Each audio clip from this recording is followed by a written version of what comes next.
Well, congratulations, friends. You've made it to month two of Love University. And for those of you who are joining for the first month, this is your first month with us. Congratulations to you. I'm super excited to have you back. I got to tell you, though, this week is a doozy. It's going to be, I should say, this month. It's going to be a heavy month, but it's going to be a very beneficial month. It's going to be a month where you get the opportunity to really get a chance to pull back some of those things that are holding you back, not just in love and relationships, but just even things that are showing up in your world. So I'm so honored to have you back in this space with me. We will have some time today to go over, the things that you identified last month. Last month, we discussed what's showing up in your relationships. I know that some of you have reached out and you have shared with me that you've had some difficult conversations. You have recognized that your self love could be, at a better place than it is. And so we'll pause and have some time to share about maybe some additional things that have come up for you over this last month of this work we've done together. Today, we are talking about something that is called shadow work. Now, let me pause and say some of you are watching me and you're not in the Love University. If you want to learn more about it, you can go to www.anesha, A-N-E-S-H-A, sharp, S-H-A-R-P, .com/programs. Again, that's Anesha sharp.com/programs. We would love to have you join this community. So let's get back to our discussion for tonight. Or yeah, tonight. It's tonight. You're meeting me tonight. It's tonight when I'm recording it, and you're meeting me tonight. This is awesome. Okay. So this month we are talking about something called shadow work, and it really is something very popular in the therapist counseling community. It's more, some may know it as the inner child.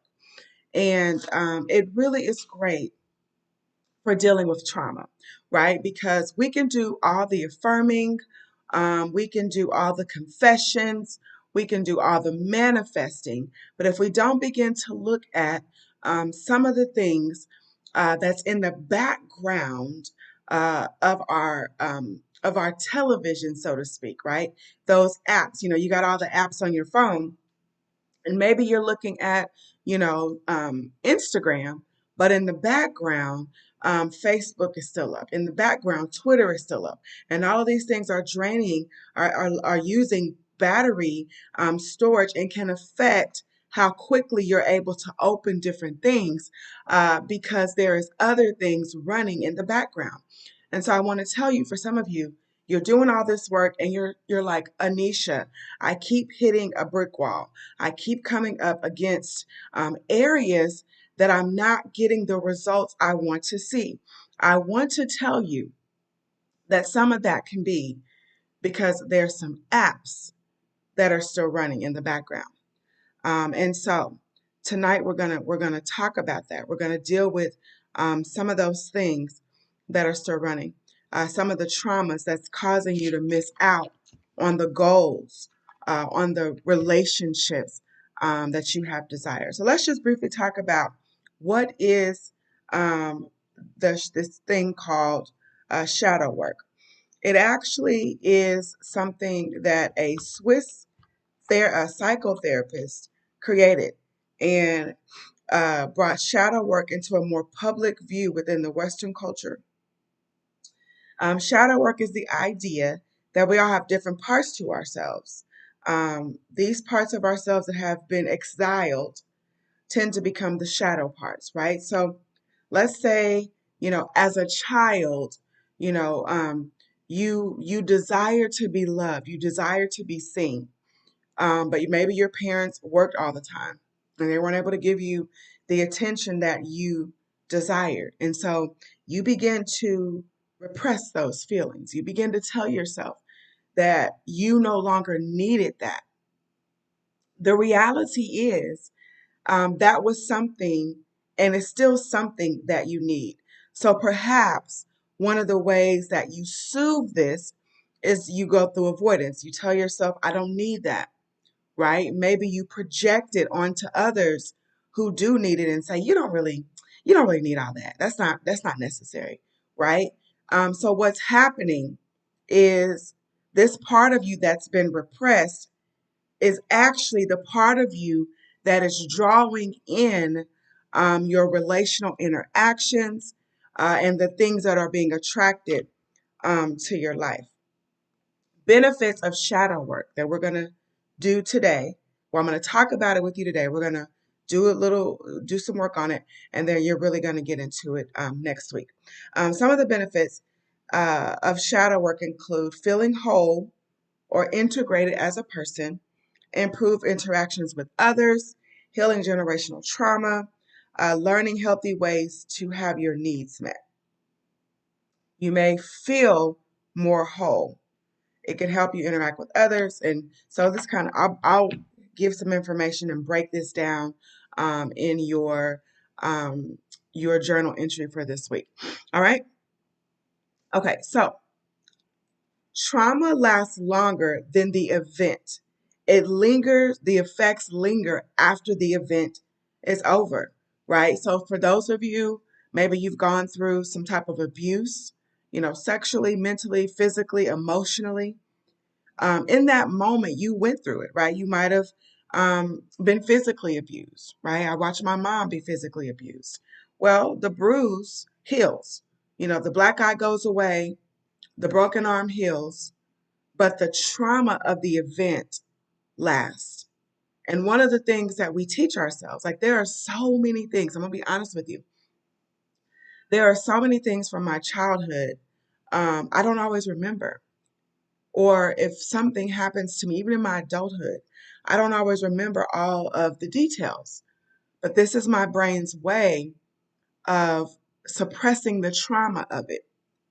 However, if I am not doing the work to properly heal, it will begin to show up in other areas of my life and in other areas where I manifest, certain things in my relationships, right? So trauma lasts longer. And so the goal of what we want to do with shadow work is to identify what you want to let go, right? You're going to begin to, as I'm even speaking, I want you to begin to think about some things that you've got to let go, you have to release in order to really begin to allow the relationships, the love even that you desire to exist in your world. So you have to identify it. And then the work that we're going to do with the shadow work is we're identifying it to reframe it. We're going to give it a different change of the experience. So you're going to look at an event and reframe the outcome. The solution is not to not feel it, right? Sometimes we're told, "Oh, you're okay. Just push forward. You'll get over it." You don't get over it. Maybe you suppress it, but I can tell you this: if you begin to investigate your life, you're going to see where it's continually showing up. Okay, parts that don't get resolved in you still affect you until you resolve them. If you're taking notes, please put that somewhere. Parts that don't get resolved in you still affect you until you resolve them.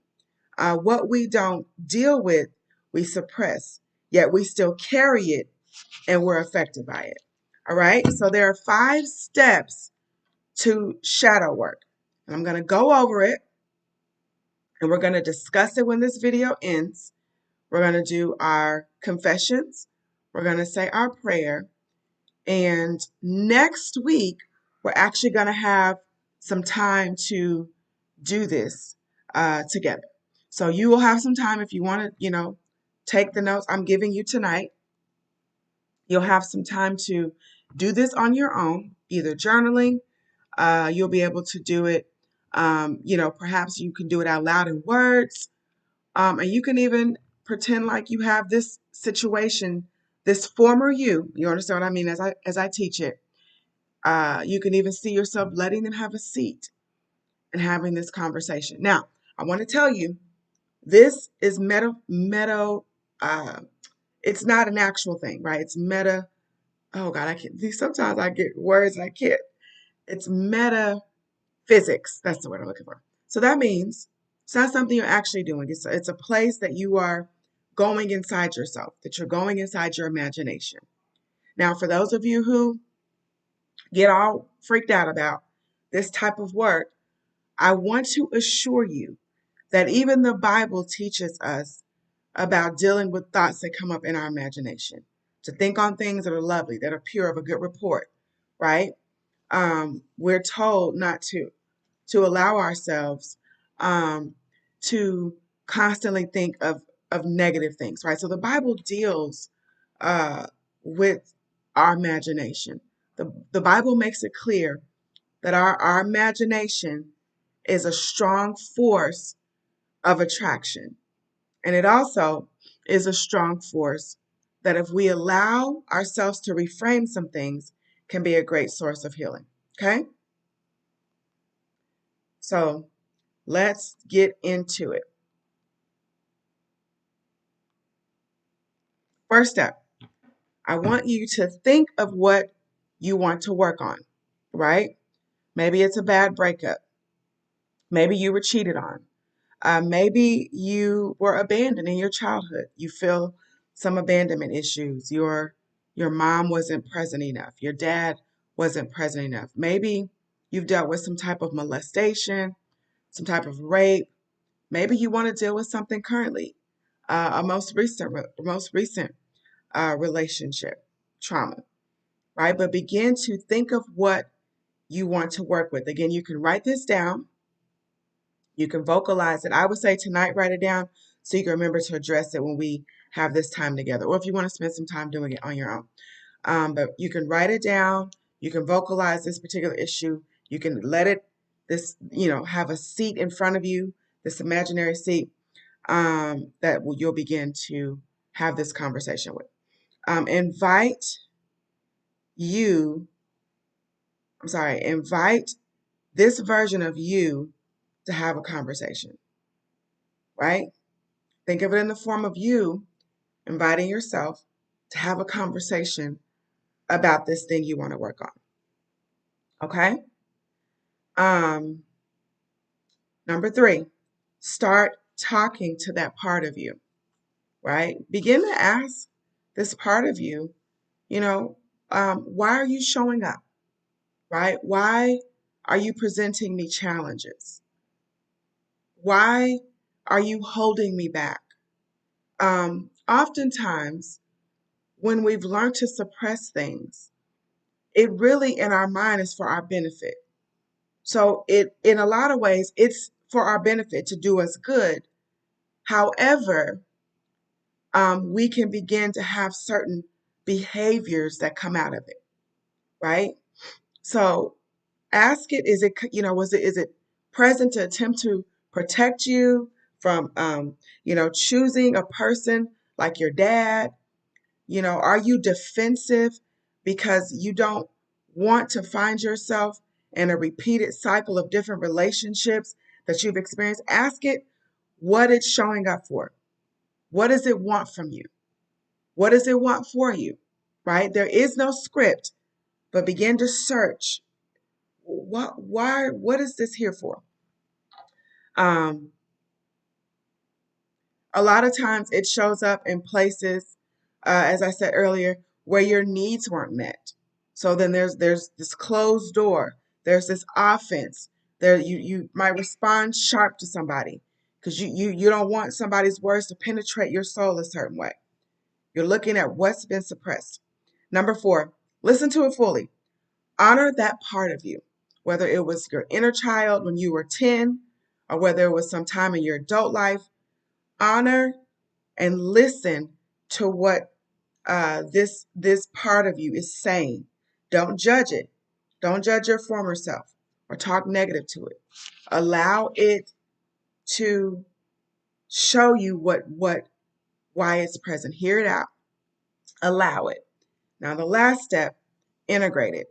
Imagine yourself in the present state, going back to that event, whatever that event was, the thing that you want to resolve, and seeing it go the way you wanted it to, right? So again, if it's a bad breakup or someone cheated on you, see yourself as you were in all of that pain, and then become your own support system. Allow yourself to use the resources you have now to walk yourself from where you are then, from where you were then, to the resolved place that you'll come to now. Does that make sense? Whatever that issue is, you're allowing yourself to resolve it. There is no right or wrong way to do this. You don't have to you don't become your highest standards. You become the lowest habits you fall to. And if you don't resolve it, you stay at the base level of yourself. This is how you can start, making some steps towards something, and then you fall back because of the habits that the shadow self, the habits that the inner child has developed, seeps into other areas of your life. This protective mechanism, this I'm the strong person, right? Begin to have this conversation. The shadow self and all the stuff that you don't resolve, I said this before, uh, will come up, and you will begin to project it on others, or you will carry it with you in other areas, and you will begin to have that low vibrational state. So this type of work, it frees you to go higher, and it frees you to begin to, now you're not just saying the confessions from a hopeful place. Now you're not just imagining from a hopeful place. You're coming from a resolved, healed place. So this is our work for this month. I'm excited to go with you on this journey.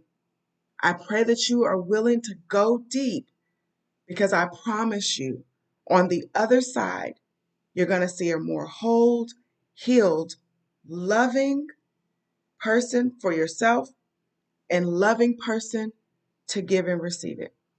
So I love you all so much, and let's pause here and let's chat.